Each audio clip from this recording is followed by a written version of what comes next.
प्रत्येक महिला माने निज स्वामी को ही पांचटी कथा कहीं लुचाई था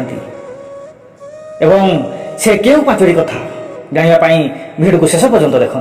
नमस्कार बंधुगण, आम हिंदू धर्म शास्त्र अनुसार विवाह को बहुत शुभ माना जाए। समस्त मन में विवाह को नहीं अनेक स्वप्न रही है। विवाह पर उभय पुरुष और स्त्री कर्तव्य दायित्व बढ़ी जाए। पति और पत्नी मिसी जीवन में सबु परिस्थितिर सामना करती, किंतु नारी मानू आज पर्यंत कई बुझी पारती ना। तांको मन में केतेबेले कौन चली थाए ताहा कहीं कही न था। नारीर मनर कथा केवल नारी ही जानी थाए। जड़े नारी घर को स्वर्ग करिपारे एवं नरक मध्य करिपारे। आम धर्म रे नारी मानू देवी लक्ष्मी काली दुर्गा स्वरूप बोली कहा जाए एवं तांको सम्मान करा जाय थाए। आचार्य चाणक्य अनुसार जो घरे नारीर अपमान हुए से घर देवी लक्ष्मी क्रोधित हो घर छाड़ी चली जाती, किंतु किसी एभली कथा रही जहां स्त्री सर्वदा निज स्वामी आगे गुप्त रखी था। तेबे आसंतु जानिबा नारी माने निज स्वामी आगे केउ कथा को लुचाई रखती। एक नंबर, नारी माने विवाह पूर्व जदि काहाकू प्रेम करिथांती ताहले एही कथा से केबे भी निज स्वामी को भूल मध्य कहतु नहीं।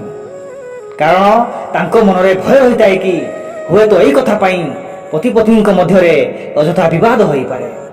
तेणु संपर्क में तिक्तता सृष्टि न होगा पाई कौन सी स्त्री यही गुप्त कथा निज स्वामी को आगे प्रकाश करती नहीं।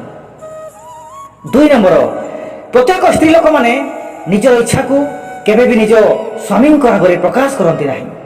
से माने निज स्वामी सबु कथार सहमति प्रकाश करती एवं निजर कौन सी इच्छा को मन ही चापी रखी था। 3 नंबर, प्रत्येक स्त्री लोक माने निज स्वामी को केबे भी निज रोग एवं असुस्थता विषय जानती नहीं। स्वामी अଯଥା चिंता चिंतित न होगा पाई से माने निजर असुस्थ होगा कथा गुप्त रखती। 4 नंबर, प्रायतः अधिकांश स्त्री लोक माने टंका लुचाई संचय करिथांती। एही विषय रे से माने निज स्वामी को केबे कहती नहीं, किंतु आवश्यकता समय रे बा जरूरी परिस्थिति रे से माने एही टंका को व्यवहार करबा पई निज स्वामी को देई थांती। 5 नंबर, प्रत्येक स्त्री लोक माने केबे भी निज स्वामी को तांकर पुराना प्रेमी विषय कहती नहीं। कारण यह द्वारा हुए तो पति पत्नी मध्य फाट सृष्टि हो पारे। प्रत्येक स्त्री निज संपर्क को बंचाइबा पई सर्वदा प्रयास करिथांती। तेणु से यही कथा को सर्वदा निज स्वामी को आगे गुप्त रखी था।